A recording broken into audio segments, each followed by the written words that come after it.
Money. Welcome to the project. If it's TDP, you can bet it's must-see TV. Real talk, having real talks with the TBE. The best ever, letting me be me. We be always busy and they hate that. They gotta see Miggy in his Maybach. Hater couldn't hit me till they listen to a playback. What I owe you, cause like really this the payback. No Diddy, take that. See in profit, we could pop it till it's over. See the vision can't be cropped unless I'm chopping it through Nova. Kato jumping in and out of pocket like a soldier. Cause like really to touch every single topic is a project. Let me show you. Up to something like my hand on a cannon. Push a button like I'm Lando or Landon. Climbing up the charts, how you smart but you can't understand it. You will never see us famished, so vanish, for real. Welcome to the project. Alright, so look. Hell Rell, J.R Writer, DukeDaGod. Yeah. Danza. Yes, sir. Right? So Danza was a little kid in Buffalo, New York. Right. Okay. Right. I wanted to be the greatest rapper alive at one point. I'm like, I could do this.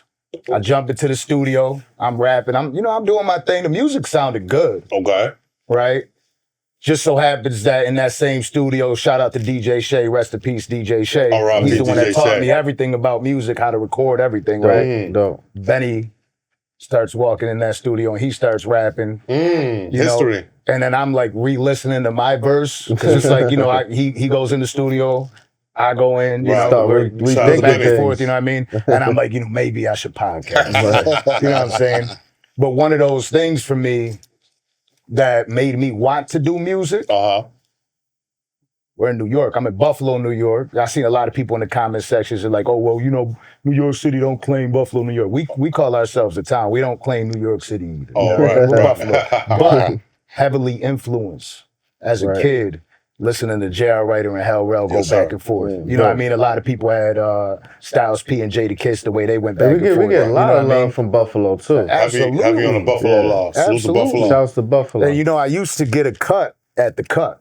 Oh, okay. Yeah. Doughboy Chose? Doughboy Chose. Okay. Shout out to Doughboy Chose. Yeah. You know what I mean? Right. So obviously, anytime you go to the cut, cue that music. Right. Absolutely. Facts. But it's an honor to be here today with the three of y'all, DukeDaGod, Hell Rell, J.R Writer, knowing that from people that influenced me heavily I wouldn't be podcasting today.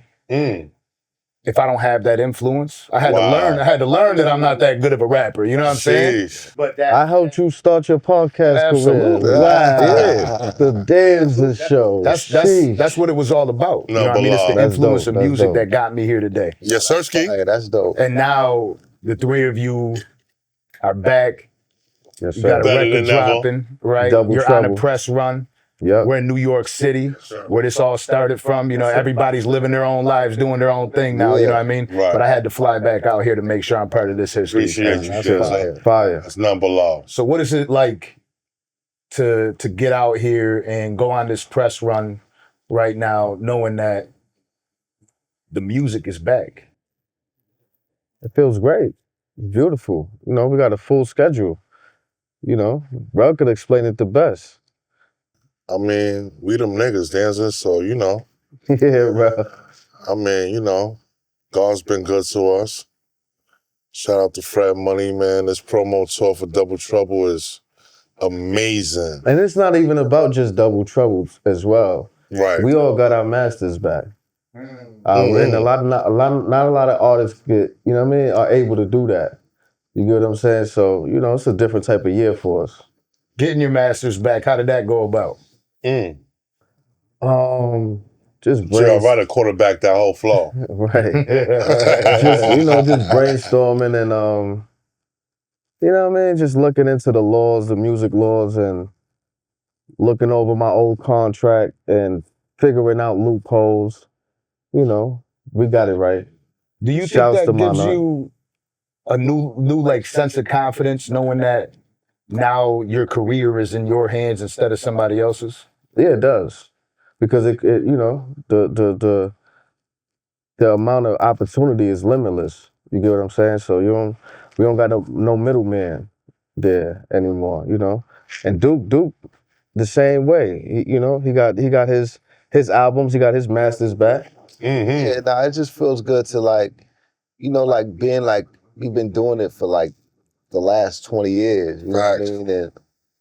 And you know, to even have access to that, like, you know, to all the things that you've done and to get it back, you know what I'm saying, is like, and you can eat off it forever, you know what I'm saying, for the next, 70 years or whatever it is, you know what I mean? A lot of artists don't get their first album back. Hell no, your first artist, Danza, like, niggas don't get that back. So, you know, like when J.R. came up with the play, and I was kind of excited. You know, we had some loopholes. And we got some get back too, financially, but you know, that's something else. That's we don't gotta discuss that. No, we you know super what I mean? no, we up. We don't have to not discuss it either. No, we don't have to. You know what I'm saying? We just chilling. About to have a good Christmas. We ain't upset. You know what I mean? We just working. We making beautiful music. But how does it feel though? Because there's been a gap in making music. Right. It's not like you guys weren't making music at all. Right. But that to have this back is different than just saying, you know what, I'm gonna go drop my album, I'm gonna do this. This is different. This feels like that 2000s run. Right. You know what I mean? We're starting to get that feeling back. You like the third nigga that told me that. Yeah, it's almost like New York's back. Like, you like the third nigga that told me this for like 2006. Right? Mm-hmm. The Pele's. Yeah. The new deals. Shouts to Pele. Bobby, Shout what out up? to Pele. You feel me? Like, nah, this is a monumental run, man. Plus it's full circle because we did this shit already. Danza, so you know. And it's a void, I feel like, especially in New York City, but just in hip-hop in general. Absolutely. As far as lyricism and just, you know, bringing it back. Not even just lyricism, just feeling like that, rawness, you get what I'm saying? Where it's like not gimmicky and, you know, it's pure. And, you know, we come from an era where you had to fight to get a deal. You know what I mean? A deal is like, word, you got signed. Nowadays, a deal is like, you got signed, why? You know, you can go independent. I don't know why you, why did you say you lit? Like, why you signed? You get what I'm saying? But, yeah, you know. That's that education. You know, we grow, we learn. Day by day, we figure things out. Early on, there were the people up top that were figuring out, you know, the artists, not even the label owners, right? But not the agents. It was the artists that were like, they're first, and they were like, oh, so you mean to tell me if I sign all these people, I could take their bread too? Facts. You know what I mean? Yeah. So you really can't even blame them because they were like ushered into this. This is how you do it. Kind of like, you know what I mean? Like, this, you can't. This is how you make your money. You know what I mean? We're behind you. You just got to get more artists under you, and then it's a pyramid scheme. Facts. You know it's still some of that going on. The music is with hidden shit. You know what I mean? It's nasty. Yeah. This industry is nasty. It's nasty. Like, so soon, dude. It's like you'll have like, you know, like, and I just say like, people stop talking to, it'll be family members, friends. You lose all type of shit in this industry. You know what I'm saying? And you know, it's nasty. Like, you know what I mean? So I got something for you though, right? I interviewed somebody last week by the name of Max B. Okay. Right? And one of the questions that I asked, because I was genuinely curious, is with this tape coming out, it would be dope, right? And you got to understand, for me, I'm coming from the perspective of a fan, right? And I'm thinking about what y'all got going, and if everybody was involved, even if we could bring people back to get them involved, you know what I'm saying? That are no longer with us.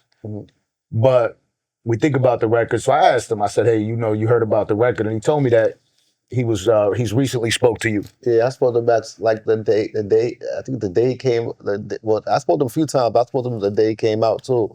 And just mad energy, man. I was mad hyped to speak to him. He was mad hyped to speak to me and on the FaceTime, you know what I'm saying? And I'm just happy for his whole journey, man. Like I used to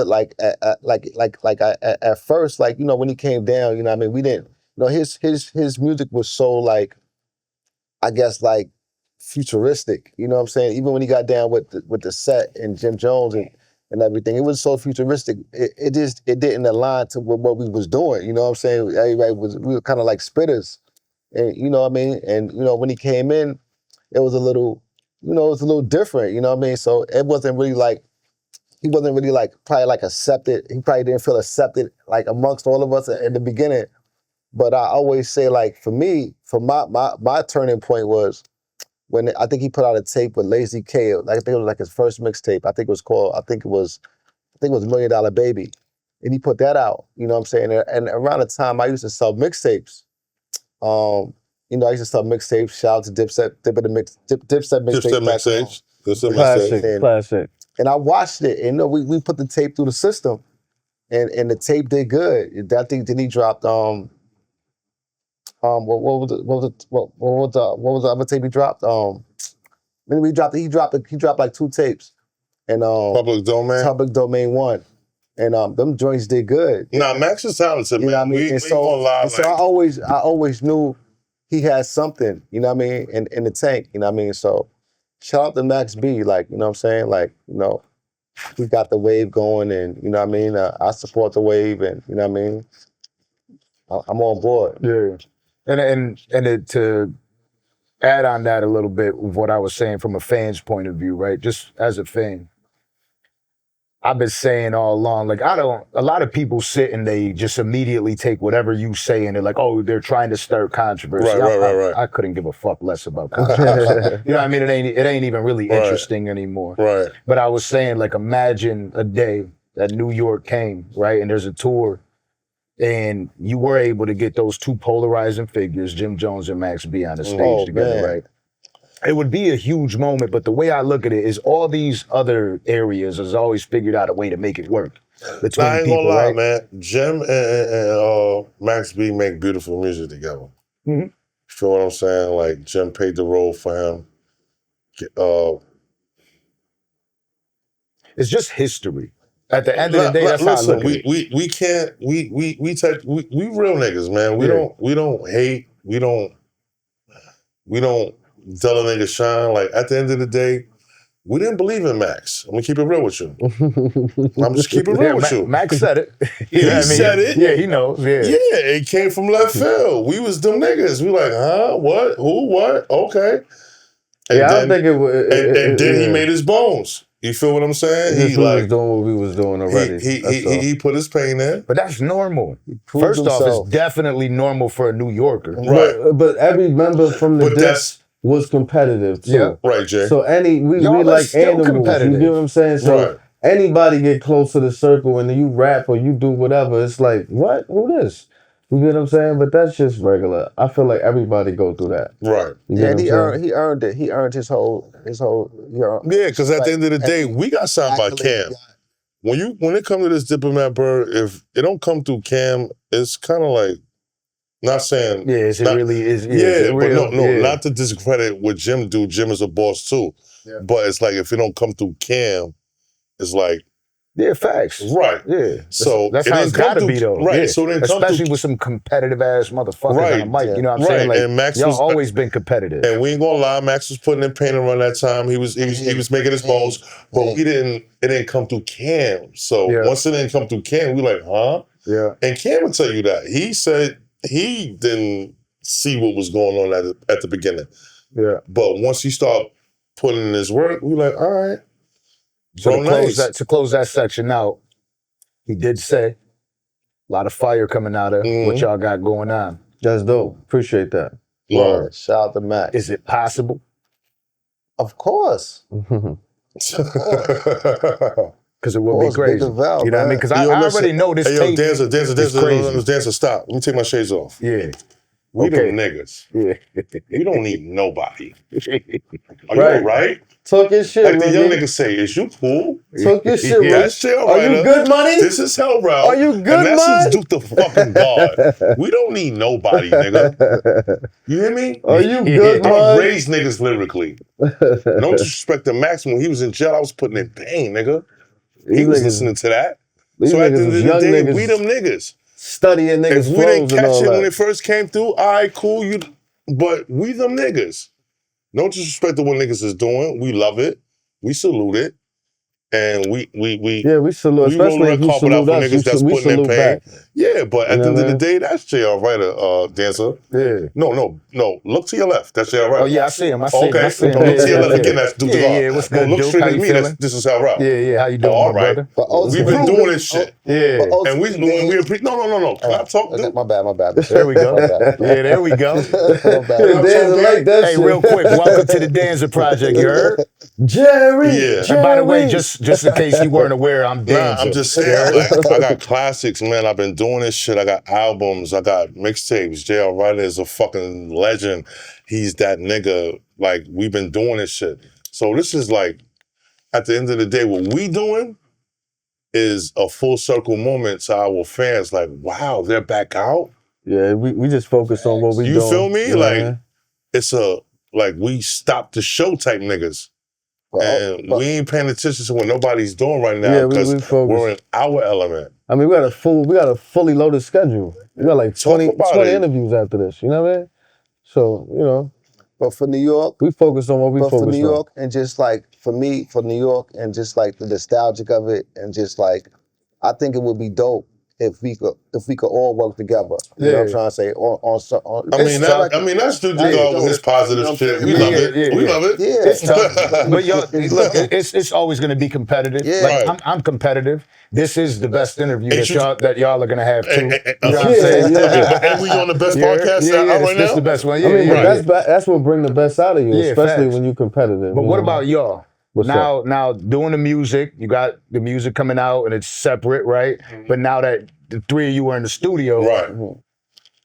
Do you feel like that competitiveness is still there? You're getting on the records like, I'm gonna kill your verse. J.R Writer body me. He trying to body me every verse we do. We just did a freestyle earlier. But it's competition. Live. I can't wait for that to come out. You know what I mean? But we always like, you know, I'd smoked you. You know, if you know. I really, you know, let anyone get off on me, no homo, as far as a freestyle goes or whatever, a record. You get what I'm saying? But we always highly competitive, especially me and Ruger. Yeah. You get what I'm saying? And Duke bring that energy, so you get what I'm saying? He always got us on our tippy toes as far as just bringing our best to the forefront. You get what I mean? Yeah. Now let me ask you this though. Before it was J.R Writer, we had Jack the Ripper. Right? So you came a long way. How the hell you knew that? How the hell do I not? You know what I mean? So like talk to us about Jack the Ripper and what turned out to be J.R Writer. Yo, bro, I would love to give you a good explanation, but I was like probably 13, 12. I don't know why I named myself Jack the Ripper. Yeah, but I figured out, I'm like, I gotta switch this up. This ain't, you know what I mean? This ain't rocking, but that was a good one. That was a good one. You got me. But you grew up and Cam was also your favorite rapper, right?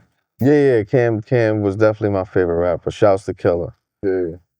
How long, and from that being your favorite rapper to the two of you working together? How long? I never thought about that. Probably 3 years. 3 years. When I was in juvenile detention, I had my brother and my sister go pull up on Cam at HMV. Okay. He was signing autographs and he signed it to me and shit. And they brought me the picture on a visit. And what I did was, you know, I was manifesting early at an early age. I really didn't know what I was doing as far as even the word manifest back then, but it was the confidence. And that's like, you know, just being from Harlem, just being from New York, period. It just made me feel like I'm gonna take this picture and I'm gonna rap to it because one day I gotta rap for Cam. And I can't be nervous. I can't stumble. Like shouts to my man Don P. Don P was with me and he'll tell you. And all my raps, I used to say Dipset in the top corner. And as soon as I came home, probably like 6 months later, they introduced me to Cam, and he put me down. Fire. Word. That's dope. And then history in the making, right? Yes, sir. You know? I also know that you had a great relationship. You have a great relationship with Joel Santana, right? And You said had?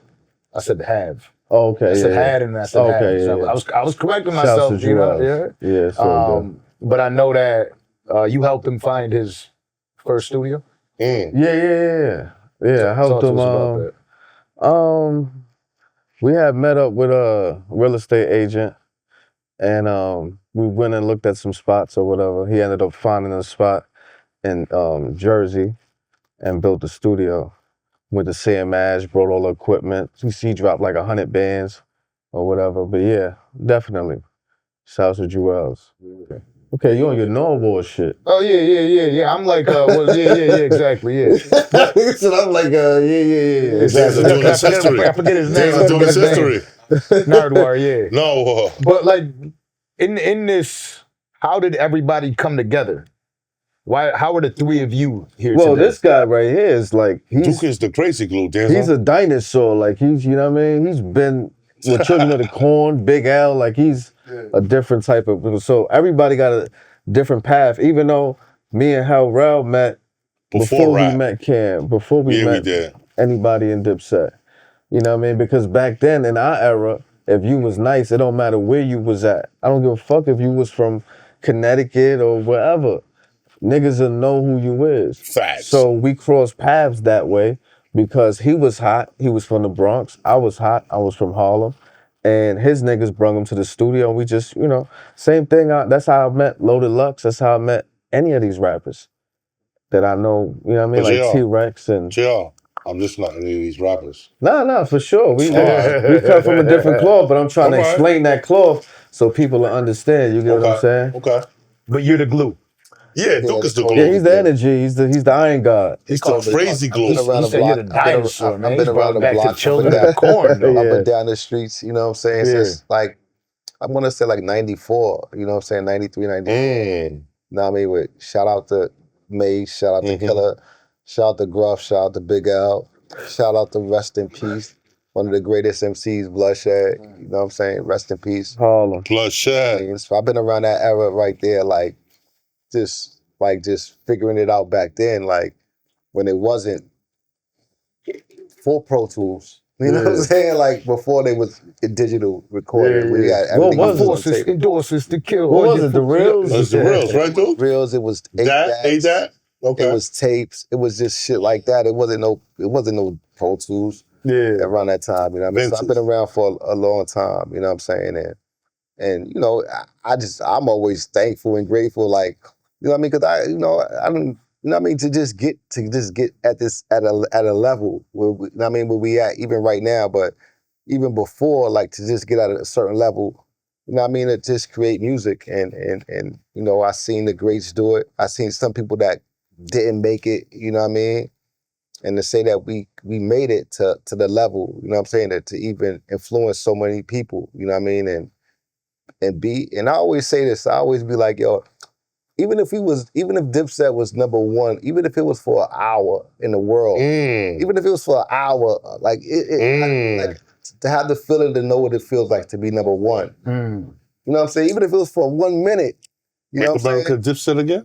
But you know what I mean? It's just a dope feeling. You know what I mean? Like to start from where we started from, like it's just a dream. You know what I mean? So I mean, we did win Best Rap Group of the Year at the Vibe Awards. This is a fact, Jay. You know. But yeah, 560 State Street. Right? Yeah, where you go about that? Where it all started. Where you go about that address? You know what I'm saying? Because we're talking about that history. We talk about Children of the Corn, right? Let's go back history. We got Jay-Z out there too. He speaks on that too. Got shout out to Hov, you know what I'm saying? Shout out to my OG, the biggest, no homo pause, the biggest OG, Dame Dash. You know what I'm saying? Like Dame grew up in the same building as me. You know what I'm saying? Lived in the next building, but the same complex as me. You know what I'm saying? And he always took a liking to me. You know what I mean? Always, like he's just rock with me. You know what I'm saying? And like he used to put me down. Like he used to take me with him, like with just little ventures he used to have. Like even if it was picking up chicks, you know what I mean? He had me drive and you know, he had me driving a chick, the cheating chick. She'd drive her car and leave it in the gas station and get in his car. You know what I mean? He always had the chicks. You know what I'm saying? But he always put me down. He put me down with his hustle. You know what I'm saying? Yeah. And he introduced me to Jay-Z. And then, you know what I mean, me and Jay, you know what I mean, he co-signed me to Jay, basically, and you know what I mean, and me and Jay started to make moves, you know what I mean, in the streets, you know what I mean, and I'm from Harlem, I don't even know. No rap moves. I don't even know. Streets moves. I'm aware. I don't even know. You know what I mean? No rap cap. No rap cap. I don't even know who Jay-Z is. I don't even know. We from Harlem. We don't even know him, but I mean, he put me down with him. And, back you know then, you saying? Yeah, back then. That's like 1990. What you was calling back then? 94. It was Jay-Z. But we didn't know. You know what I mean? I didn't know. You know what I mean? But he was definitely. You can't know he's gonna be a billionaire. He was making moves. He was making bad moves and shit. And he, you know what I mean? He took a liking to me too. You know what I'm saying? And yeah, so we went around. I used to just drive him around, and he used to make his deliveries and stuff like that. And I used to always go to State Street, go to his house. And I always tell a story like in this, I used to always tell a story where he had like piranhas. He had like a fish tank full of piranhas. I'm like, piranhas? And this is like 93, 94, and he used to have like a fax machine. That was like a big thing back then. You know what I'm saying? Like a fax machine, like piranhas fax machine. You know what I'm saying? And stuff like that. So, you know what I mean? And so I used to make a lot of moves with him, and he trusted me. You know what I mean? He used to come to my crib, knock on my door and shit like that. You know what I mean? Looking for me, paging me and shit. You know what I mean? So, you know what I mean? We used to make a lot of moves, and I mean, he put me on to like the Diamond District. I used to be in the Diamond District buying jewelry from the Diamond District in high school. This was like 94, 95. Sheesh. You know what I mean? And drive the Lexus, you know what I mean? And I'm from Harlem, so nobody could ever discredit anything that they say about Dame or Jay-Z on the street, a hustling tip. I seen it with my own eyes, you know what I mean? And I watched it, and I made money with them, you know what I'm saying? A lot of money at my era, in my time, you know what I mean? And you know what I mean? So I'm always grateful for that, for Dame introducing me to that. That's why, you know what I mean? Dame is forever my OG, you know what I mean?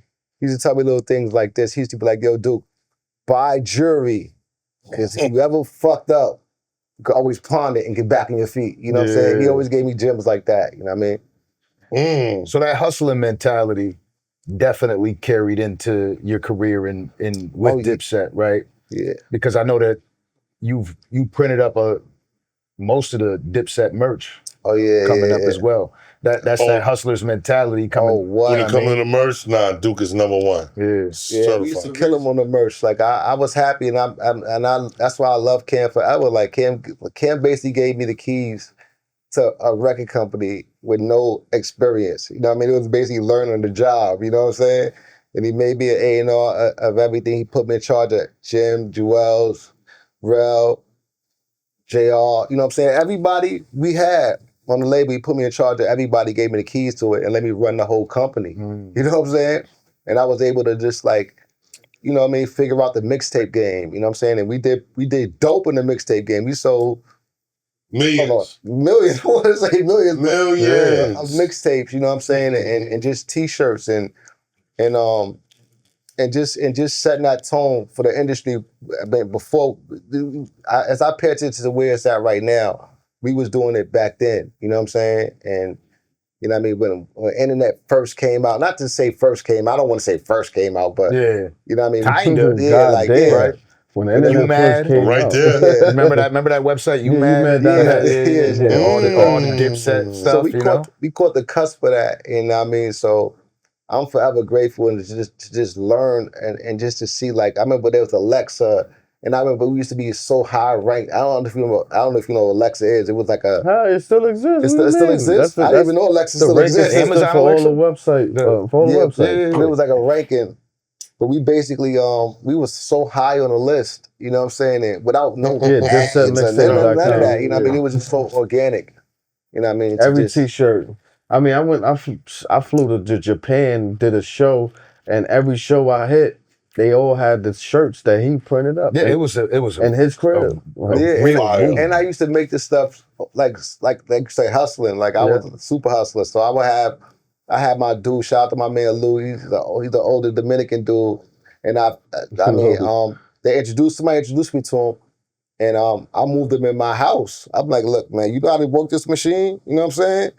And I gave him I gave him a room, and his job was just to make Diplomat t-shirts and merchandise all day. And I mean, so that's what we did. And you know what I mean? Then we had the mixtapes, you know what I'm saying?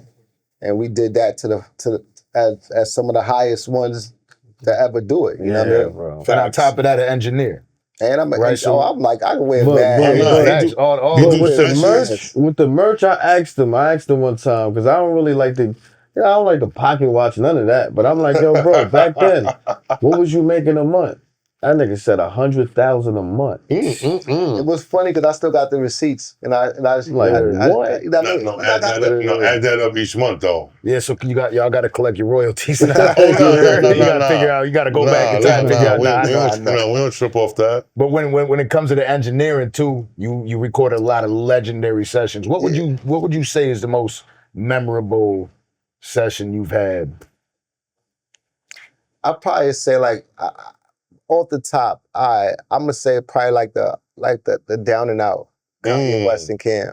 That was like one of the most memorable ones because I didn't know it was gonna be like that because the record wasn't even like that. And then Cam did recorded Cam, and then I guess like Kanye came back later and was like, I want to do something extra on the record, Then he did because it wasn't a chorus at first. It was just kind of Cam just rapping. Kanye came in and just did the chorus later on, you know what I mean? So that was like one of my records where I didn't know what direction it was going in, you know what I mean? But that was... When did they, so after all of that, they put Selena Johnson on it? And then they put Selena Johnson on it, you know what I'm saying? So that's what made it even more of and that's like a classic record. So that's like one of the illest records I ever recorded, you know what I mean? As an engineer, you know what I'm saying? Okay, dude. One of the illest ones. You also had one of the rarest pieces. Oh. Right, you still got it? Yeah, I still got it, that man. Pussy. That's going on. What does that represent right there? Nah, this is like my badge, man. Like this is like, this is like the Medal of Honor. You know what I mean? Like, you know what I mean? It's just a classic piece. I only bring it out once in a while. Bring it out for Danza. Special occasions, Danza flying there. There we go. I don't want to see that in no other interview now. You know what I mean? But yeah, I just bring it out, and I'm like I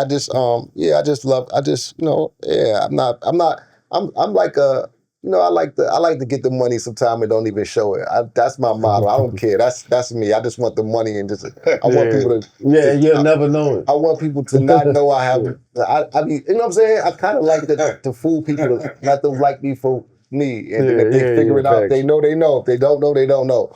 But that been always my shit though. But this is my badge, you know what I mean? So I wear it like if I was like a cop or something.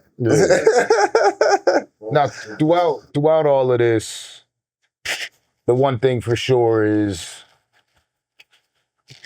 you guys became family. You know what I mean? Like, it doesn't matter how much time has passed, the history that's here can never be erased. You know what I mean? We're going back all the way to, you said when the internet started, right? Yeah, it might have started 20 years prior to some awkward way, right? But the way I feel like the internet started is when AOL came out. Exactly. That's how I feel. Me right? too. So, and for me, when rap started, it was Tupac and Children of the Corn, like those years, those eras, right? Like those are the 90s, first memories definitely. for me of rap. You know what I'm saying? I'm 40 years old. Those are the first memories. So for me, that's when it started. For me, when AOL, they had that, you pick up the phone, you get signed off, you're yelling at everybody in the household because somebody picked up. That's when the internet started. Yeah. That's when City, Manhattan. Yeah, that's where you get you had to leave all the bad your away status up, you know what I mean? You're off too long, you know what I mean? But that was for me where it began. You know what I mean? So this is the beginning where you started from what a lot of us know, hip hop. It changed around those times. You know what I mean? The three of you pioneered a new era, right? And now you're bringing it back. Do you feel pressured when you're making these records? Is there any pressure like, man, this shit gotta sound right, like we've been off for a while? How do you go about this process differently than the past? It's not no pressure.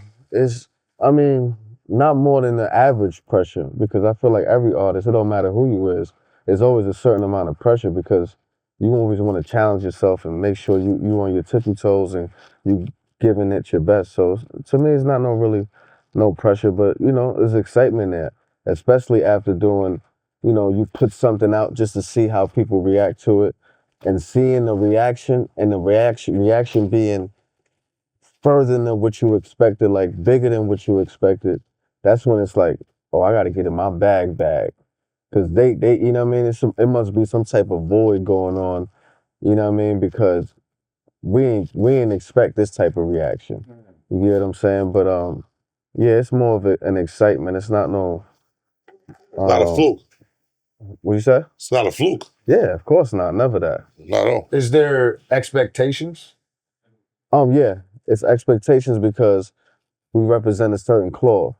You get what I'm saying? And I feel like every time I rap, that's why I don't even like doing features, because I got to give it my all. You get what I'm saying? And if it's not somebody I want to even be represented by, you get what I'm saying? I don't really want to do it. Because I know niggas ain't worth our all right now. JR is in his fucking bag. Right. Duke is fucking monumental right now. Ruger, extraterrestrial. Pluto. You understand me? So at the end of the day,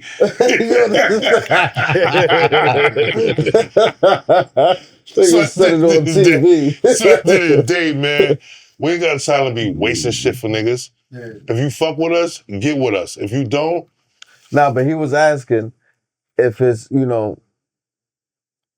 is it any pressure, since we paved the way for a lot of rappers in certain lanes and certain things like that. I'm gonna keep it real with you, Jay. It ain't no pressure, but it is pressure.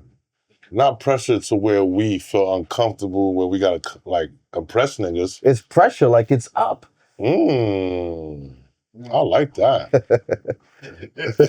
I like that. Nah, it is up. Salute to all the niggas that's rapping their ass off right now. Everybody that's out putting pressure in, we salute that. We love it. Yeah. It's a challenge, man. And at the end of the day, DukeDaGod is in his bag, and we the niggas. Yeah, but I feel like the pressure is more, like, if we are gonna acknowledge any pressure, no homo, is us in the studio amongst each other. Right. Because I know he's sharp. I know he's, you know what I mean? He'll shake the room with something. So I gotta do what I do. You get what I'm saying? Because that's the environment we came from anyway with Dipset. It's like you got Jewels, Jim, Cam, Ruger, me, 40. You know what I mean? Natural competition. I just feel like we was trained a certain way. Like Killer was like, I hate, like, he led with a iron fist. Like, yeah, Cam had me and Jim battling and Jewels battling. All three of us battling each other. So it's like a certain amount of, it's like a certain level of excellence. You know what I mean? Like, that he required. You know what I'm saying? Like, even amongst all of us, so like, we would be like, they would battle. Like he said, they would battle amongst each other. You know what I mean? And we take him to the radio. He would make sure. And they do live songs on the radio with choruses and shit like that. He's not allowing that. History. If you blink twice or mess up, like, you don't even want that type of, you know what I'm saying, that type of. Yeah, I used to come around Cam, he'll be like, let me hear something. Right. If I rap something that he heard already, he'll be like, I heard that already. You falling off? Find out you falling off, my nigga. Let me hear something then. Sometimes he'll lie just to see if I'm slacking, because he won't even remember. And I'm like, Cam, I just wrote that yesterday. Like, you didn't hear that. Yeah. You get what I'm saying? That's a lot of pressure from a platinum artist. And you'll never expect it, because it'll be like, yo, come in the studio, all right, we at Sony, we downtown. And then you walk in, it's not even a setting for, like, to rap. It's like, it's 5 bad joints over here, it's niggas just chilling, talking, and Cam talking about, yo, let me hear something. And I just walked in, and it's cold outside. I had to literally prove myself constantly up till I got my deal. You get what I'm saying? Yeah, so that pressure don't feel the same like it used to feel back in the day. That's I mean, the pressure was different back then because you were here on the radio, you got Fab, you got Kiss, you got Banks, and they'll be like, it's a race where it's like, damn, Fab said that punchline. Damn, I got it, yo. You know what I'm saying? It was different then. It was just like, oh shit, you heard what this nigga Banks said, you heard what Chris said, or whoever it was. Nowadays, it's just like, yo, you heard that record, that shit is fire. Then you hear it, and it's like some bullshit. Yeah. You know what I'm saying? But y'all always had some crazy punches too. Yeah. That's for sure. Stabbed and Shot 2 came out, right? Everybody heard that punch. I got people in Buffalo like, oh, yo, it's up. Yeah, Writer just diss Spesh and Benny. And I'm like, I commented on a few of them because I'm looking at them like they're slow. You know what I mean? There's slow people out there. We've all seen but that goes to show people everywhere. We've all seen the small busters. They still exist. That goes to show the state of rap. Yeah. You can't even comprehend like a common bar like that. Yeah, and be able to connect the two where it's like, oh, okay, he said a butcher with a 38, you get stabbed and shot too. Butcher 38, they had stabbed and shot too. Yeah. It's just common sense. It's not even something that someone should have to explain to you. You get what I'm saying? But that's what the state of rap is right now. It's like dumbed down, watered down. Yeah. And we're the high quality version where it's like, damn, that's what rap sound like? Yeah, facts. Like, oh, that's fire. Yeah, classic bars that, like, I hit Spesh up immediately. Right. You know, because I see the internet's going crazy with this narrative. I hit Spesh up. I always talk to Spesh here and there, right? Spesh is my guy. And I'm like, you don't even take it like that, right? He's like, man, fuck all that shit. He's like, this is somebody that he was talking to me about a barber. Yeah, shouts to Juju B. Yeah, and he was saying like he's one of your favorite artists, right? Spesh. That what? He's one of your favorites. Like you fuck with Spesh. Spesh is my guy. Yeah, exactly. But I said what? I said, is he one of your favorite artists as far as lyrically? Oh, it's right now? Yeah. Exactly. I thought you said not growing up. That was one of my favorite artists. No. He wound down with that. I told you about my life story in the beginning of the interview. Yeah. We already assessed that was Cameron. You know what I'm saying? But like to know like there's levels of lyricists, right? You got the Benny the Butchers, the Conways. Like there's levels to lyricism. Benny killing them right now. I ain't gonna hold you. Most people are letting this shit go over their heads. You know what I mean? And I'm imagining that's probably gonna happen a few more times in this album, Double Trouble. You know what I mean? There's probably gonna be a bunch more that people are gonna be like, oh, he was throwing shade at this, he's throwing shade because everything y'all say, y'all are really plotting this shit out. But that's what rap is to me, and to a lot of people, because growing up, I used to dissect Jay-Z shit. Oh, he talking about Mace, yo, he talking about this nigga. It's like, that's how it always was. Like, that's how it is. It's because it's competitive. So sometimes it sounds like you're rapping at somebody, but you're not. But you're competing with the world. It's like, what's up? What's popping? It's like, the battle of the tough guys. It's like, I'm outside, what's up? Who's tough? Who want what? You get what I'm saying? To me, that's what a lot of that is missing in hip hop. It's so, watered down. And I feel like it's watered down because it's easier to do what people are doing now. And no disrespect to nobody, because there's a lot of hot artists and there's a lot of music I like. We spoke about this before when we sat down for an interview. It ain't the same.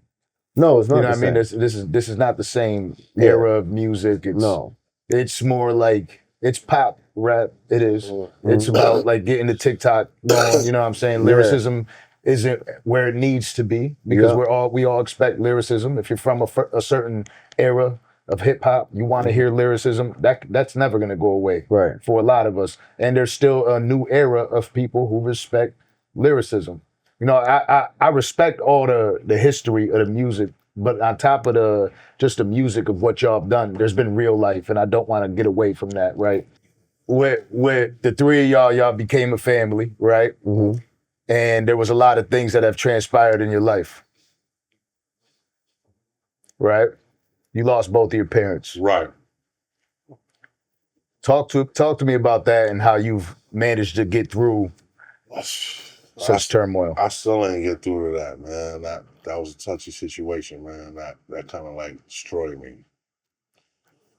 But, yeah, I don't think that's something nobody could get through. Yeah, once JR hit me and said, yo, Ruger, you back outside, nigga, let's get to it. That kind of woke me up and got me back to focus. Right. Yeah. And that's the dopest part, right? Like having a brother that could bring you out of that depression. Yeah. You feel what I'm saying? And get the bag with him. And get a bag on top of it is monumental.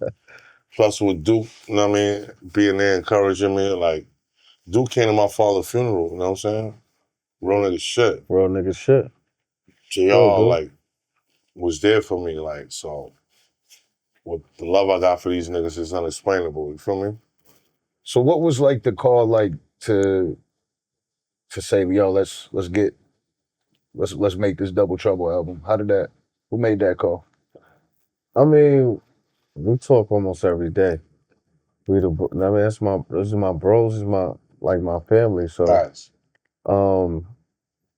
After we got our masters back and the check cleared from the money that they owed us from all of these years, we said, let's do Double Trouble. Let's fuck shit up. You know, niggas can't touch us. We got our get back. Now let's bounce back and let's do what we do. But that's what was the timing. You know what I mean? You mentioned that a few times. Who owed you that bread? Koch Records. They don't exist anymore. Yeah. I don't want to shout out the new name because they wasn't even around. You know what I mean? And shout outs to them because they did the right thing by us. And that's that. But yeah, that happened. You didn't realize it back then, right?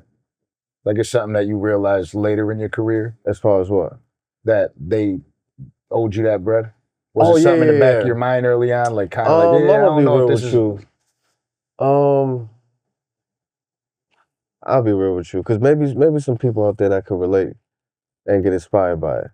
But last year, and I talk to these guys all the time, so they knew what it was. I started some shit where it's like, I'm like Operation Takedown. I'm taking down every song that don't belong to me, and niggas is eating off of me without me getting compensated. So I start taking wild shit down. I got my first album taken down. I hit Spotify, I hit Apple Music. You know, we got chat. I was dealing with ChatGPT when it was in beta. Right. Beta testing when nobody even knew what it was. So, I was able to, after I got my master's back, because I strong-armed it back, what I did was I copywrote it because I checked on copyright.gov that they didn't copyright it. And they copywrote a whole bunch of other stuff. So I copywrote it because technically that's the only way anyone can even prove that you own anything. Even if you wrote it, it doesn't matter. You have a natural copyright, but if somebody goes and copyrights it before you, it's like kind of like, the DSPs is gonna honor that before anyone else. It doesn't matter if you wrote it or rapped it. So I copywrote my albums, and years later not years later, months later I got my certificate, and I started taking things down. And anytime somebody would come back and say, "Oh, can you show us proof?" I got my copyrights, whatever. So I start thinking, I'm like, damn, I'm talking to, I'm just thinking, I'm like, damn, I got my album back. That was kind of easy. Let me see if they owe me some type of money. You get what I'm saying? Because I didn't know the ins and outs of that was my first deal. I was about like 19, 18 years old. You get what I'm saying? So, and I just wanted to be hot. I didn't even care about the money back then. I cared about the money, obviously, but it's, the passion of just me wanting the world to know I was hot was stronger than just me wanting the money or whatever. But I paid $50 for something called contactsout.com, where this is sauce I'm giving out. This is sauce. But and I shouldn't even do it, but I'm good. I'm happy. I got, you know what I mean? I got my get back. I own my shit, I'm straight. But it's a website that basically provides you with any and everyone contacts, emails, cell phone that works for any label or any company. Doesn't matter what it is. And I got emails from, because back in the day, you would be lucky to know the receptionist at Atlantic. Yeah. Because there's no way to, there's no, you know what I mean? You can't contact, it wasn't social media back then.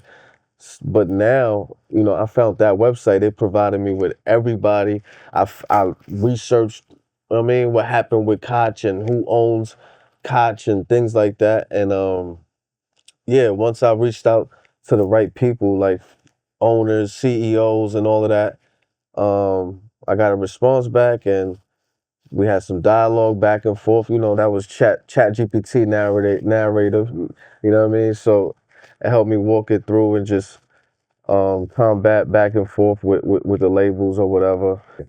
So Rell. Yes. Thinking back of all the shit that's going on in the industry and even looking at it now, right? Right. A name that you see that is constantly in the headlines, 50 Cent. Okay. Right. I remember a historic back and forth with you and 50.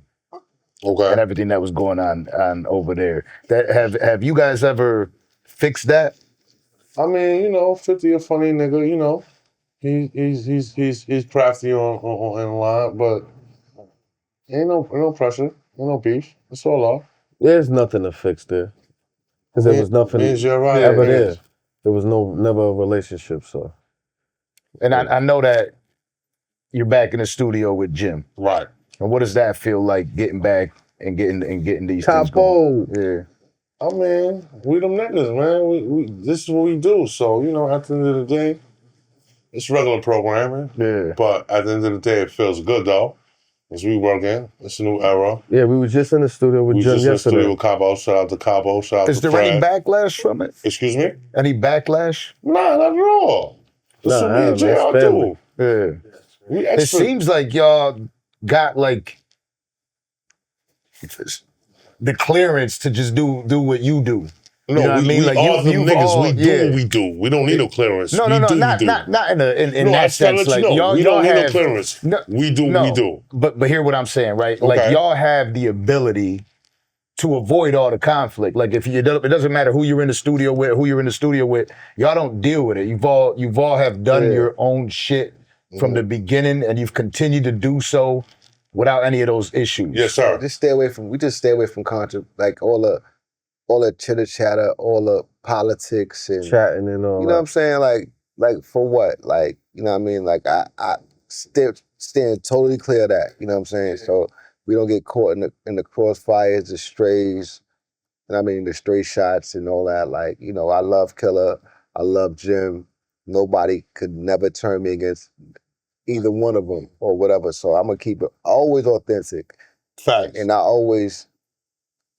show that, you know what I'm saying? You know what I mean? Like, been knowing each other since we was like 15 years old, you know what I'm saying? So, you know what I mean? And I told you, I said that earlier, like the industry is evil, like the record industry is evil. And I just say, cause you could lose everything, your friends that you could lose family. You stop speaking it'd be all type of crazy shit if you let it affect you. You know what I'm saying? If you really, but for me in my direction and how I move and how I always try to tell them, like, you know what I mean, always advise them to move. Always stay out of that.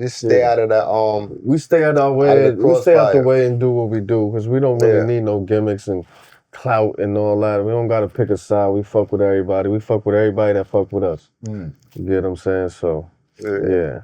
Well, what about Mel Matrix? Got a relationship with him. You know, he just recently came home. Shout out to Mel. Yeah, that's the big Billy, man. Shout out to Mel Matrix, man.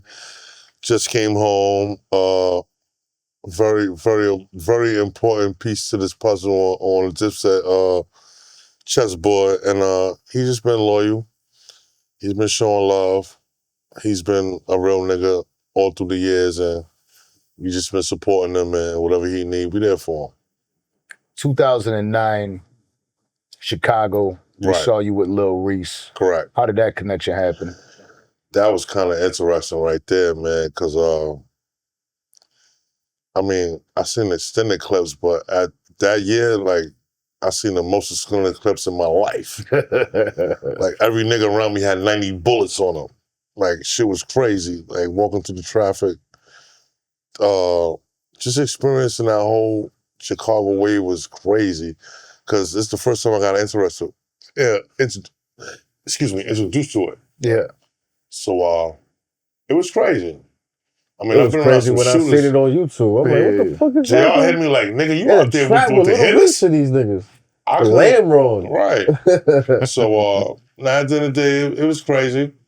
Cause I've been through that, but to go through that through my career and see a bunch of young niggas just, thugging it and just trying to get out the ghetto by any means, but still with the pressure, it was crazy. And have you been in contact with him at all, Reese? Yeah, Reese is my boy. That's just love. That's my little bro. How do you feel? And I want to ask each one of you this question individually. I'll start with you, but the rap game is different. Right. And when I say different, I'm pretty sure immediately y'all know what the fuck I'm talking about, right? There's certain shit that's accepted that was never accepted. Right. Right. And I don't need to name names, we know. How do you feel about the snitch culture that being allowed into hip hop today? You want my honest opinion? Yeah. I don't fuck with snitches. I mean, at the end of the day, it's a platform for them because, it's entertaining. They just want to hear what they saying, but I don't fuck with rats. My own uncle ratted, and I told my mother, he can't come to Thanksgiving dinner, nigga. Gangster. She looked at me, son, he's a rat. My mother didn't know what a rat was. I had to show the paperwork. I said, look, your bro told. She like, what? I said, yeah, mommy. He can't come to Thanksgiving dinner. And shit got wicked after that. But at the end of the day, I don't even want to talk about that. Shit got wicked. Yeah, you feel me? Yeah. Happy Thanksgiving. Yeah, happy Thanksgiving. What about you, Duke? I just think like the shift came with I guess they started letting regular people into, the culture basically. And when that happened, and then I guess people stopped selling drugs as much. And so it became I want to say the nerds started to take control of the culture. Talk to them, Duke. You know what I'm saying? And so instead of the sellers, it's the users running it now. Yeah, so it's that type of thing. And I just think that kind of just dumbed everything down where we had a certain type of rules. Niggas did this, niggas didn't tell, niggas didn't love hoes, niggas didn't do all this shit. Now it's like, you know what I'm saying? It's just, and where we at now is just crazy. You know what I'm saying? It's like, it's like niggas, they control it now. And then hip hop went all different ways and they control the whole narrative of hip hop. So a lot of things don't apply the way they used to apply. You know what I mean? So I guess it's just a shift. You know what I mean? And you think it's being promoted? I think it's been hijacked and it's been watered down. You know what I mean? And it's taken out of it's not as serious as it was because obviously the drug game ain't as serious as it was. I mean, and obviously so many things even with so much information we got so much information now that I just feel I'm just saying with just how they monitor hip hop, that none of this stuff matters anymore. It doesn't matter if I'm just keeping it 100. Yeah, facts. It doesn't matter if you told. It doesn't matter if you gay. Yeah, that's the big one. That was a big one. Yeah. Doesn't matter if you're gay. I be knowing when people are trying not to say certain shit. It doesn't matter. That's important though, because a lot of people we just turn a blind eye to shit like that. We can hear stories. It could be. It doesn't even matter anymore. The fans don't care no more. They still gonna support these artists. So I just think it's just out of order right now. You know what I mean? So snitching don't matter. Being gay doesn't matter. Yeah, loving hoes doesn't matter. You know what I mean? None of it matters. Come on, man. I don't want you to go down the rabbit hole and start talking crazy. They want. Nah, they don't want that. But for you, right? There is a lot of top artists out there that are out there. One of them reach out and they say, "Yo, writer, I wanna do a record. I got something crazy," and you know that's a platinum record in the making. Right. You can see yourself doing it. What? Making a record. You saying if a known informant reaches out to you and you know that they're a platinum selling artist and they say, "Yo, you're one of my favorite artists. I want to do a record with you. It's gonna be a crazy record. You know it's gonna go platinum. You know you're gonna make a boatload of money." See, can you see yourself doing it? Because it is entertainment, right? Yeah, I mean, honestly, in general, when artists do songs with other artists, you don't really know who you're doing songs with anyway. You could be doing songs with a nigga that's a pedophile or a rapist or, you know what I'm saying? Like a creep, deadbeat. Like, you know what I'm saying? Like, but I feel like they use the snitch culture as a tool to cancel certain people. And they play favoritism with other people. Yeah, for sure. You get what I'm saying? But the goalpost is always moved. So nobody knows what. Nobody knows they move the goalpost telling, what's telling, what is this and what is that. And then there's people that never been locked up, never been through nothing. That's just, you know, trying to dictate what street, you know what I mean, ethics are or whatever. But yeah, as far as doing a song with somebody that was an informant, why would that even be on my mind? I really don't even care about who's telling and who's not. I don't click on videos. I don't care. I bypass posts that talk about shit like that. Like, I'm in a positive energy, doing what I do, getting money, you know. But I wouldn't even know unless somebody told me. And then if it's somebody telling me, like, yo, he told, it's like, I don't know, man. Yeah, it's tough. Yeah, I don't know. It's tough. You know, I compare it to like entertainment. Right. And think about the actors and actresses, right? Like and it's a different world for sure, but you know, Denzel Washington could play whatever the fucking character he wants. We're watching the movie, right? The Rock played a snitch in the movie. We watch the movie. You know what I mean? And like, it's a movie. It's entertainment, right? You know, and exactly. Even with a lot of these rappers that are out there claiming that they're putting work in, that, you know, goddamn well, they ain't never put no work and it don't even sound right. You know what I mean? But it's entertainment. That's it. You know what I mean? Everybody has a fan base now. You know, like we've all listened to artists that we're like, ain't no way.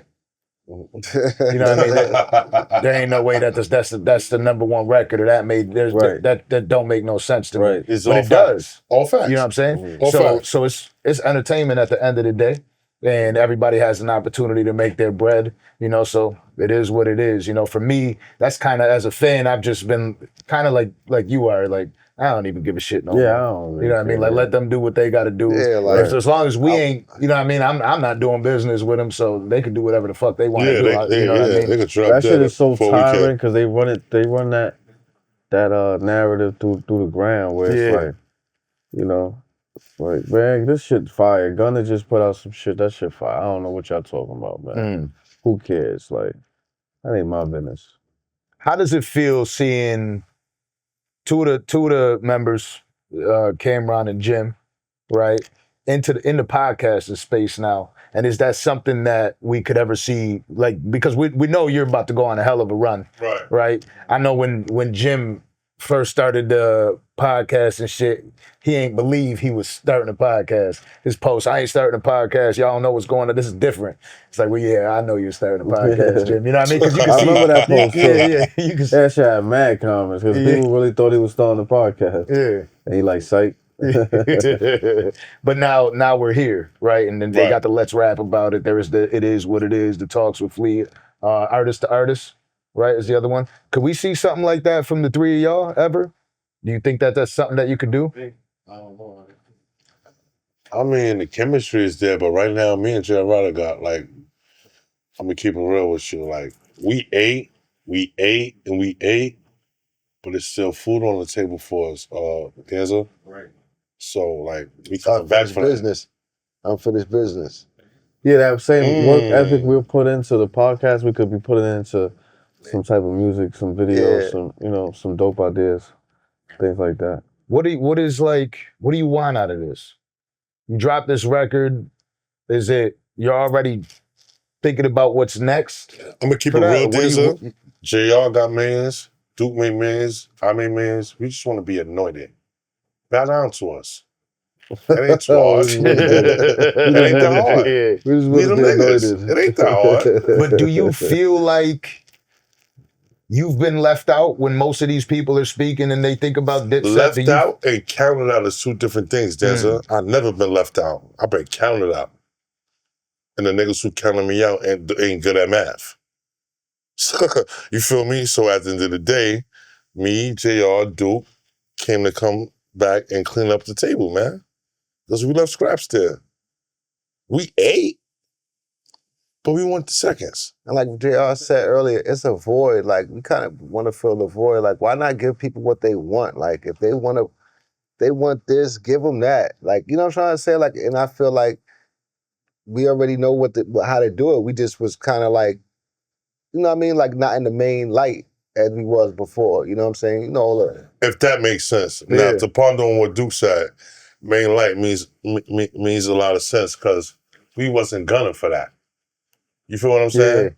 Yeah. We stayed true. We made the music that we've been making, and it kind of came full circle, Danza. You feel me? Yeah. Like, we ain't have to go suck dick. We ain't have to go make drill records. We ain't have to do nothing out of our character. And everything that we did came full circle. You feel me? Yeah. J.R Writer is the writer of writers. Ruger is the shit talker. Duke is the button pusher. And everything just came full circle. And we just enjoying our fruits of our labor, gang. That's you know what you just reminded me when you said button pusher. Right. Remember that? Mm-hmm. Remember the beats? Remember the beats? ArabMuzik. ArabMuzik. You know what I mean? How did he's the original button pusher. Yeah. Nah, I found Arab back in, I don't know what year. 2004, dude? Nah, yeah, it was probably like, I don't know what, basically he was like 16 years old. Right. And we was doing one of your records, I think it was. I think the first record he produced on was I'm the Shit, correct? Shit, I think it was I'm the Shit. Right, with me and Cameron. Right. And it was somebody from Rhode Island, he's from Rhode Island. And they super talented. Me to him, you know what I'm saying? And I remember real quick, the story was, I was like, yo, it was another, matter of fact, it was another dude that he produced another record for you. I forgot what record, it was, his name was Watts. And notice how this shit all this history took place on my album, right, Danza? I told him to come to my house so we could track the beat out, you know what I'm saying? And then I remember he came to my house and he had brought Arab with me. And they both from Rhode Island. And I was like, I screamed on Watts. I said, yo, and I told Watts, come by yourself. Don't not bring nobody with you. So he brought him with. He was like, yo, Duke, my bad. Yo, he's better than me as a producer. So I'm like, he's better than you. I'm like, what type of nigga is you talking about? He's better than you. So when he brought Arab through, you know what I'm saying? Arab kind of was like, he's 16 years old. You know what I'm saying? He had the little MPC. And then, make a long story short, he was better than my man, than Watts, who actually made the beat. And then from there, I kind of like, you know, like I saw green around him. I'm like, you know, I saw the aura around him. I'm like, this is pretty cool. He's pretty dope. You know what I'm saying? He could make beats live at the time. I think it was like 2006, matter of fact. And I'm like, he could make beats live on the time. And I mean, we wasn't really seeing people doing that, creating that type of that was new to us. Music and energy on the spot. You know what I'm saying? So basically, he was in the camp. He was around us, and he did a lot of records for all of us. Right. J.R Writer, Cam, Jim, everybody. And then we kept him, I guess all about timing. And then about like 2011, he kind of took off, you know what I'm saying? And you know what I mean? Like I kind of directed him to like when the EDM was popping. Like that word, I don't even hear EDM no more. But hear that word, that term, as it was used before. But we kind of, I mean, took that journey in that EDM realm, you know what I mean? And you know, he was great in that space, and like compare him to the Skrillexes, the Dylan Francis's, the 8-tracks and shit like that. So, you know what I mean? He took strong hold in that world right there, and went around the world and did a bunch of shows and produced for, his catalog is crazy. He produced for a bunch of artists, you know what I'm saying? But the more like dynamic part of him, to me, it's his performance, his live performance. It's crazy because he can captivate the audience and pack 5,000 people in, you know what I'm saying? Like in mad different countries, you know what I mean? So I thought that was pretty cool, you know what I'm saying? And then there was a falling out. Yeah, you know, like with any, you know, it doesn't matter. It's falling out in Dipset, falling out in G-Unit, falling out with the Jacksons. Falling out, it doesn't matter, man. It's always a falling out with Destiny Child. You can't, it's always like that, you know what I mean? Y'all back to the money now, right? Yeah, so it's like, it be growing pains, you know what I'm saying? Like, I told you, I met him when he was 16. And, yeah, so we had a hell of a run together. But then, you know, sometimes, you know, I don't know for what it was. It wasn't nothing that on my end, but, you know, people think they could, you know, just do it without you type of thing. And it was cool. We grew apart, you know what I'm saying? But then we back together again, you know what I'm saying? And yeah, it's the same business. You know what I mean? ArabMuzik, shout out to my dog ArabMuzik. You know what I mean? We back again. What up? And he got some music on this new album right here too, though. Oh, that's fine. On the Double Trouble album. So, you know what I mean? Drink Champs episode. There was a conversation with Juelz Santana where he mentioned Cam and Jim are his brothers and everybody else is like business associates. How did that sit with you when you heard that? I ain't really think none of it. Shouts to Juelz. Everybody got their own little perspective on certain things. You get what I'm saying? So I can't knock or judge how he feels or how he thinks, you know what I mean? But it's all love. Yeah. No big deal. Yeah. You know, I feel like a lot of people always ask me, right, like, who's your top 5? Who are the people you'd want to interview the most? And I be telling people like, man, I answer that one day, it'll be one way if I feel a way. Right. But the next way I'm gonna answer that question completely different. You know, it's in this podcasting space that's now here, there's so much pressure. You know what I mean? Because I know that I be asking questions with like the best intentions, but sometimes this shit just goes the other way. You know what I'm saying? Like we're just trying to have conversation, go back and forth. So it depends. So sometimes when somebody's asked a probing question and it gets to them, or they feel a specific way, or that day they're just in that mood. You know what I mean? And this shit's being recorded and it's being published everywhere. That's just how it is. You know what I'm saying? So, you know, I've seen that it seems like there's a pretty good bond between a lot of the members, and then sometimes there's shit. Yeah, no, we're diplomatic for real, so we fuck with everybody. We don't really pick a side. We don't play a side of the fence. We got our own fence going on. What about the verses? Verses, right? Like when I saw the verses, I was, for me, I'm like, where's Writer? Where's Rell? We was there, but you weren't there where I wanted to see some records on the stage. No, we wasn't on the stage. I had talked to Jim like a couple days before that. Before the verses went down, and they didn't have the list together or whatever. But he was like, "Yo, we want you to come out. You know what I mean? I'm gonna let you know." Then when he said he gotta get to Miami and get up with Killer. But when he got to Miami, got with Killer, he still was like, you know, we still didn't put the list together, and it was last minute. So I ended up, because I was dealing with some millionaire dude back then that was managing a boxer. Shouts to my guy Michael Hunter. And they paid me, Ruger, and 40 to walk out the fight of Michael Hunter on that same night for basically the same venue, the same events with what's that name? Triller. But yeah, we walked the fight out. We performed. Walked the fight out. And then we sat at ringside in our seats and we watched the verses. You know what I mean? And enjoyed the verses from our seats. But yeah, Dustin Poirier too. Huh? Dustin Poirier, right? What? Didn't you have like some a record with him? Because I know he fucks with you. No, I ain't had no record with him. You right? Yeah, with the music. No, I didn't have no record with him. Huh? But, who? Talking about a record? Working on a record? No. Dustin Poirier is a huge fan of y'all. Yeah, Dustin Poirier is my guy. Yeah. We interviewed him. We spoke about that. Yeah, that's my guy. That's my guy. Hell yeah, that's my dude. Shouts to Dustin. Yeah. What about your boy Katt Williams? We seen him do that legendary interview with Shay Shay.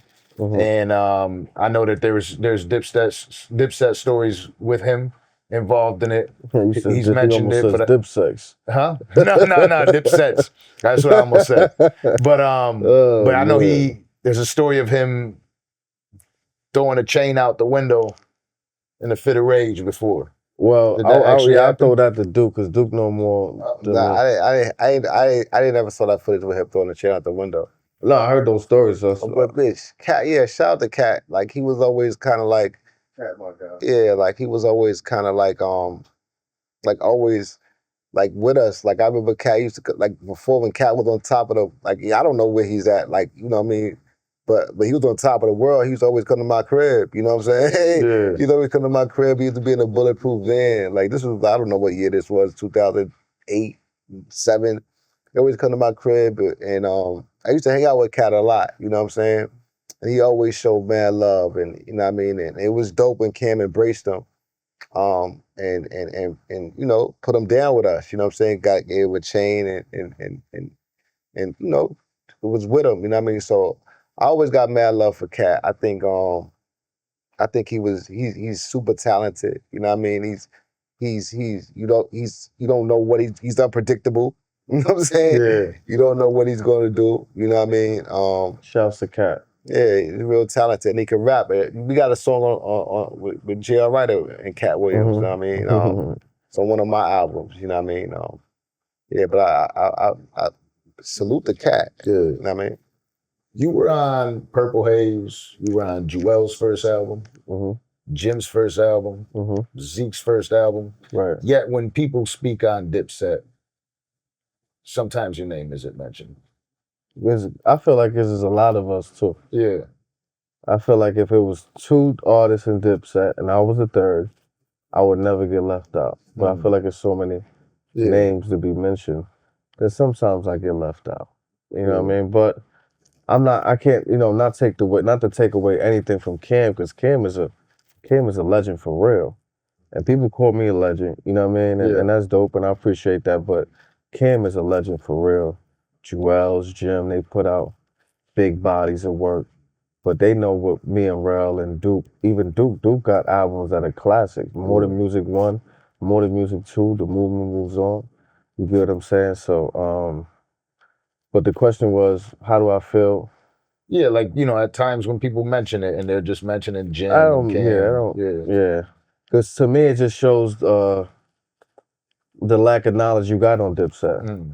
You get what I'm saying? So you wasn't really a fan like that. You just listening to what's on the surface. You get what I'm saying? The last Dipset album that dropped, is it true that they reached out to you to be a part of it? The last Dipset album that dropped? Yeah. Yeah, for sure. That's when that's a fact. Yeah. So what's up with that? Like how did that take place? We was working on the Upstage at the time. Me, Hell Rell, and 40 Cal. And Jewel's called me to get on the Dipset reunion album. And Zeke had called me. But we was already obligated. We had obligations to turn in this album and do what we was doing, so I didn't get a chance to get on it. And the bag wasn't right as far as they had to deal with Empire, so we was asking for the bag and certain things like that. It didn't work out. So I wasn't able to get on that album, but that don't really change nothing between me and the guys. You get what I'm saying? It's just music and business and shit like that. So I came a long way, where I put in work for free. It was a lyrical hitman for free. You heard? Anytime niggas have static, I'm jumping on records. Anytime you gotta go to the radio, I'm there, front and center. I'm ready, sharp. You ain't gotta worry about me messing up or nothing like that. You get what I'm saying? But yeah. Another interesting thing I heard, Blac Chyna. You had a track back in the day, Where You At? Army theme video. Shouts to and you were the first to put her on camera as a video vixen? I ain't know I was the first. She had, I ain't know, I don't know if I even want to get into the story, but yeah, I ain't know she was the first. She was in my video. The first video she was in was my video. But I was at some interview. I was doing a freestyle. Oh, matter of fact, not some interview, my bad. Shouts to Bootleg Kev and DJ Had. I was on their radio show when they had the radio show together on LA radio.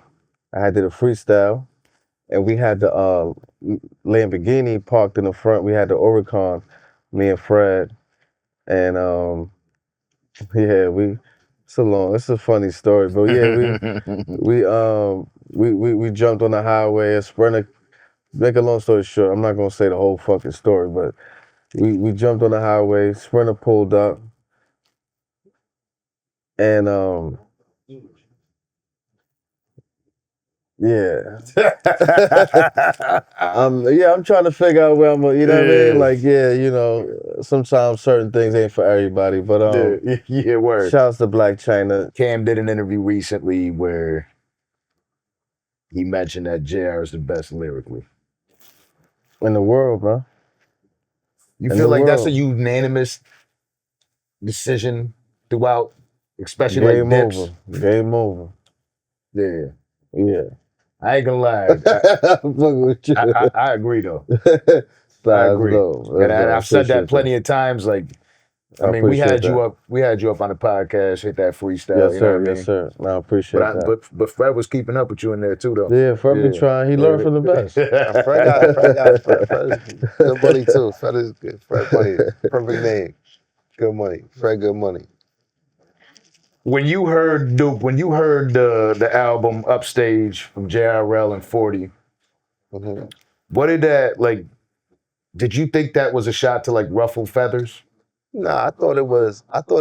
Well, actually, for me, I thought it was kind of clever because I felt it was something like I used to, I used to record them all the time, and they was the majority of my albums was with them sparring together like on songs. So, and I kind of felt even for like when they did the Diplomat reunion album. What album was that called? Once Upon a Time or what? I don't know. That was just yeah, maybe it was. I don't remember the name of it. When they did the Dipset album, I felt like, honestly, it was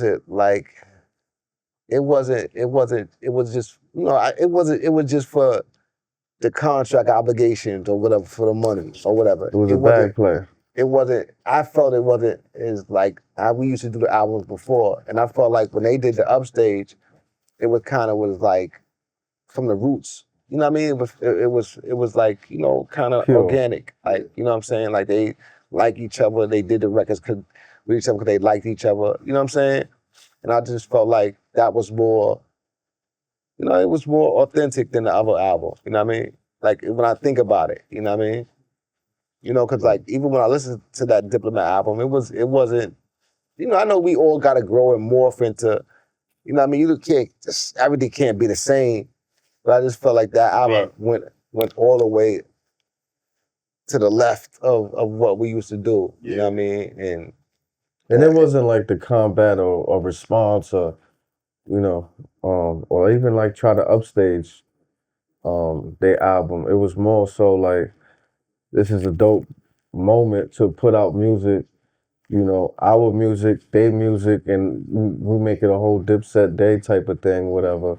And because sometimes we can't control like if they don't count you in sometimes, you know what I'm saying? You got to count yourself in. You got to count yourself in, you know what I mean? Yeah. And without respectfully, like it ain't no shots at, like I said, I'm pretty sure I didn't have nothing to do with that album, but I'm pretty sure it wasn't no shots at them on the whole album. Nah, it wasn't. But that's what people expected, but it wasn't. On Kasa, he mentioned that he battled you before Dipset. Oh man, and that was mentioned. And also that he's the reason that you met Cam and you are Dipset. What is the true story about that? Is that true, or is there a bunch of bullshit to it? I mean, it's half true, it's half bullshit. But at the end of the day, the pain me and J.R Writer put in is unexplainable. And we ain't gonna go to the top of the list to explain it, because we did it already. Yeah. You feel what I'm saying? So. What about French Montana? You were once in a group Shout out to with him. French Montana, man. That's my brother, Is that somebody man. that you still stay in contact with? Yeah, that's my brother, man. At the end of the day, man, he French Montana put in a lot of work. You know what I mean? He's been awesome, and as far as reciprocating that work. Yeah. You feel what I'm saying? French the type of nigga, like, if you throw him an NC, he gonna take a mile. You feel what I'm saying? Like, he don't play games, so we fuck with French. At the end of the day, salute to him, his grind, and Now, as we wrap it up with this album, believe it's February 2nd, 22/26. February 6th? Yeah. So 2/6/26. Right. 2/6/26. Yeah. Yeah. What are some expectations we can get from this album? Are there any features? Are there any members in there? We What's have up some with features, you know, we have a mixture of different things, but we don't like to base our music or our releases on who's gonna be on there, who's gonna show up. If y'all gonna show up for us, because we put on. And whatever is joining us on this album, on this journey, is the accessories and appetizers and, you know, it's just add-ons. You giving us enough records though? Is it? Yeah. It ain't gonna be one of them 8 tracks. I hate that. Yeah. 6-track EP. No, we're giving you 10, 12 raw cuts. You get what I'm saying? And I'm honestly, I got a studio in the crib. He got a studio in the crib. He got a studio in the crib. We, you know what I mean? We dropping not just double trouble 1. We dropping 2 and 3. Yeah, see, that's what I was asking. Yeah, this overload. Yeah, is there something more? We're gonna keep it classic, and we want, like, I know it sounds so cliche. We want quality over just quantity, or just like a quick fix to cook some dopamine right. Honestly, we had artists already reach out, and it was just like, nah, you know, we fuck with them, but it's not a good fit. You get what I'm saying? Because we doing what we doing. Like, our if it don't mesh, it don't mesh. Our overall gain is to, like, you know what I mean? We wanna go on tour with this album right here. You know what I'm saying? We manifesting and all of this. You know what I'm saying? We wanna go on tour. We wanna sell a lot of merch. You know what I'm saying? We wanna control our whole album. We wanna own our music. You know what I'm saying? We wanna be able to do that, not just one time, 2 times, 3 times, and just kind of like keep it going. You know what I'm saying? But we want to maximize the album and not just put out just a bunch of, you know, music that just don't stick. You know what I'm saying? Is it single video? How do you plan on doing this? Like, you because now you have unlimited access. You could do whatever you want with it. You know what I mean? Like, are you dropping visuals to everything? Yeah. We shot a video today. So everything that makes sense. Yeah, we shot the first single called Double Trouble. We shot the first single today. Does that feel like that has to feel dope, moving around and knowing like that the people that are looking for these albums didn't go away. If anything, they're all over the place now. Yeah, you know what I mean? You could go out, they're putting the mics out, you know what I mean? Like, you could go, you're doing photo shoots, you're doing the video shoots, you're getting the interviews. Like, if anything, the attention has gone up. You know what I mean? It makes it way more exciting. I mean, that's the reason why we're here. I don't even live in the country. I came here because, you know, I wanted to work, and I'm investing my own bread into it. Why? Because I'm excited, and I know, you know, this is what the people want. This is what the people need. You get what I'm saying? Yeah. So, yeah. So 2626 Double Trouble. Yes, sir. Yeah. And we here. And we here. I appreciate everybody for tuning in. To the Danza Costanza show. Yeah, the Danza Costanza. See, yeah. See, there's more than this is more than just a regular vibe. It's more than podcasting here, man. Yeah.